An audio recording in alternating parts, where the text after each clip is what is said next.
राज्यपाल से लगाए इच्छा मृत्यु की गुहार। पुलिस पर भी लगाए सांठ-गांठ सहित कई गंभीर आरोप। विपक्ष पर साजिश के तहत झूठे मुकदमे लगाने का आरोप। आरोपी ने अपने ऊपर लगे सभी आरोपों को नकारा। पुलिस ने जांच कर उचित कार्यवाही का दिया आश्वासन। पंचायत चुनाव में हारे हुए प्रत्याशी के उत्पीड़न से परेशान होकर गोयरा मुरली की महिला प्रधान ने राज्यपाल को पत्र भेजकर 22 जनवरी को परिवार समेत इच्छा मृत्यु की गुहार लगाई। महिला प्रधान का आरोप है कि हारा हुआ प्रत्याशी उनके पति के खिलाफ पुलिस से मिलकर झूठे मुकदमे दर्ज कराता है। इसी तरह की साजिश के चलते उसका भाई भी जेल में बंद है।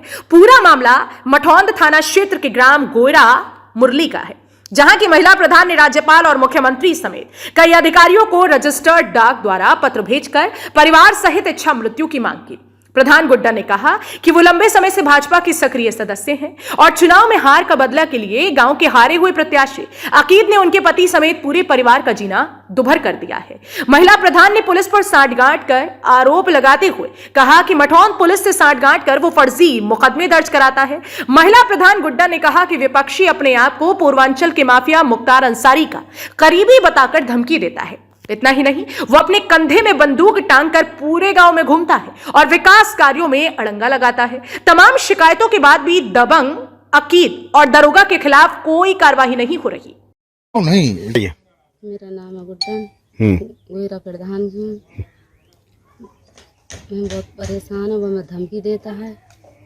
कौन देता है धमकी? अकीद क्या कहता है?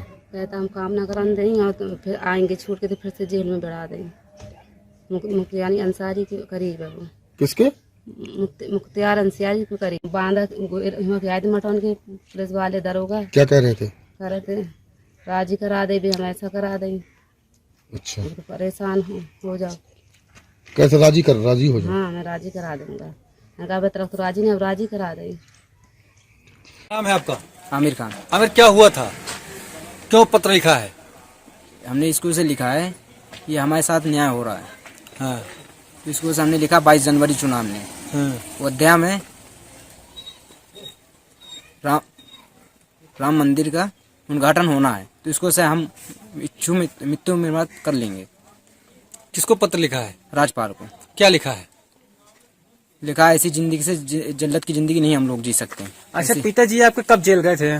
इनको हो गए 1 साल हो गए। 1 साल हो गए। किस कारण से गए थे? क्या लगा हुआ था उनके ऊपर? रंगदारी लगा दिया था, बोल दिया था 1 लाख रुपए मांगे, जान से मारने की धमकी दी है और बजा के आशीष सन ने आशीष दरोगा साहब ने लिख लिया। लिखने के बाद जांच नहीं किया, ना कुछ किया, बस अंदर कर दिया, चार्जशीट तुरंत लगा के भेज दिया। अब कितने वोटों से आप जीते थे यहाँ पर? 700 वोटों से। 700 वोटों से। सामने वाला कितना वोट पाया था? तो सामने वाला पाया था वही 100-150 वोट पाया था।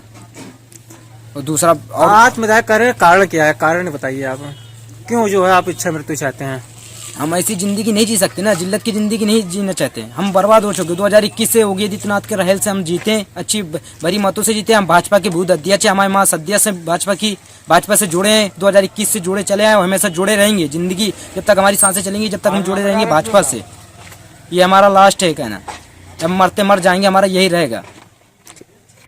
अपना पक्ष रखते हुए आरोपी अकीद ने कहा कि उनके ऊपर लगे सभी आरोप निराधार हैं। ग्राम प्रधान गुड्डन का भाई, उसका पति फहीम, बड़ा भाई फारूक अपराधी किस्म के व्यक्ति हैं, जिनके ऊपर दर्जनों मुकदमे दर्ज हैं। चुनाव के समय प्रधान के पति ने गांव में काफी तांडव मचाया था और असलाहों के दम पर वोट लिए थे।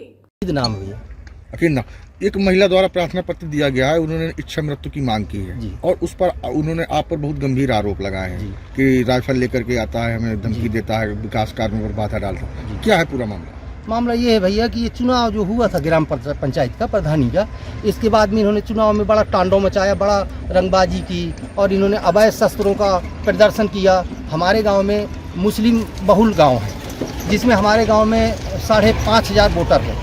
वोटर लिस्ट हमारे गांव में 5,500 है, जिसमें हमारे गांव में हिंदू भाइयों के वोट हैं करीब 800 में इन्होंने सबके सीने में बंदूकें लगा के, छाती में बंदूकें लगा के इन्होंने वोट लिया। ये प्रधान बन गए, किसी को कोई दिक्कत नहीं रही। वहीं भर प्रधानी तो चुनाव नहीं लड़ा, और लोग लड़े थे, 10-12 कैंडिडेट थे। इसके बाद में ये चुनाव जीत गए। जीतने के बाद में इन्होंने 3-4 महीने के बाद, 2 महीने के बाद मेरे ऊपर इन्होंने झूठे एक आरोप में बलात्कार में फंसवाए। उसमें हमारे जिले के आला अफसरों ने, जैसे हमारे कप्तान साहब रहे, सीओ साहब रहे, इन्होंने जांचें करवाई। जांचें करवाने में मैं बेगुनाह साबित हुआ। खैर वो मामला निपट गया।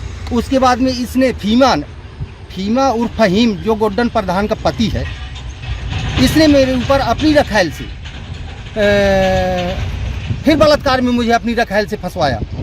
तो उसमें फिर जांच हुई। अच्छा, जो आप जो आरोप लगा रहे हैं तो क्या सही है? नहीं, गलत, निराधार है। ऐसी औरतों से आरोप लगवाता है भैया कि मैं उनको पहचानता तक नहीं हूँ। तो उस अपनी रखैल से मेरे ऊपर इसने बलात्कार वाला आरोप लगाया। लगाने के बाद में फिर हमारे ज़िले के आला अफसरों ने जांचें करवाईं। तो सीओ सिटी साहब के यहाँ से जांच हुई, महिला थाने में 2 बार जांच हुई, पुलिस टीमें आईं, गांव के ग्रामीणों से, लोगों से पूछा। औरतों ने, आदमियों ने, सब ने ये कह दिया कि नहीं, गलत है। थाना मटौन में जांच करवाए, कई बार इन्होंने ऐसा किया, जिसमें मैं बेगुनाह साबित हुआ। इसके बाद में भैया क्या हुआ कि इन्होंने कोर्ट में 156(3) कर दिए, 56(3) खारिज हो गई। उसके बाद में इन्होंने जिला जज साहब के यहाँ रिवीजन किया, वो भी मेरे वकील साहब ने बताया कि वो भी खारिज हो गया है, ऑर्डर अभी नहीं मिला। फिर इन्होंने और 2-3 मामले में मुझे बलात्कार जैसे केसों में फंसवाया। फिर इतना ये भैया गिर गए, इन्होंने अपनी सगी बहन से मेरे ऊपर आरोप लगवा दिया। उसका प्रमाण मेरे पास में रखा। जांचें होती हैं, झूठ होता है। तो निराधार है, निराधार है भैया, कहीं कुछ नहीं है। मैं क्रिमिनल नहीं हूँ, मैं गांव में किसी को नहीं सताता। ये मेरे शस्त्र के पीछे पड़े हैं, मेरे पास में लाइसेंसी राइफल है। तो ये सोच रहे हैं कि इसका किसी न किसी तरीके से इसका शस्त्र जमा हो जाए, तो ये निहत्थे हो जाए, इसको हम मार दें, तो मेरी हत्या करेंगे ये, और कुछ नहीं है। ये गाँव में हमारे हिंदू भाइयों के, मुट्ठी भर हिंदू भाई हमारे गाँव में थोड़े से, उनकी बहू बेटियों के साथ बलात्कार करते हैं, घरों में घुसते हैं, घुसे भी हैं। बड़े भाई के, फीमा के बड़े भाई का, फारूक का, एक पालों के घर में घुसे, 13 साल की बच्ची को पकड़ा। फिर लोगों ने शोर शराबा मचाया तो ये भागा था। इसके फीमा के बड़े भाई का, फारूक का, जो वो भी क्रिमिनल है, उसका पैर टूट गया।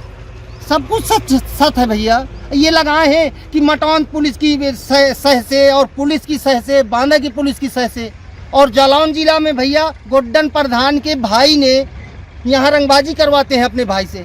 और जालौन जिला थाना कदौरा में गौ कसी के मामले में इसका गोड्डन का सगा भाई वंचित चल रहा था, तो उसके ऊपर 25,000 का इनाम रखा गया।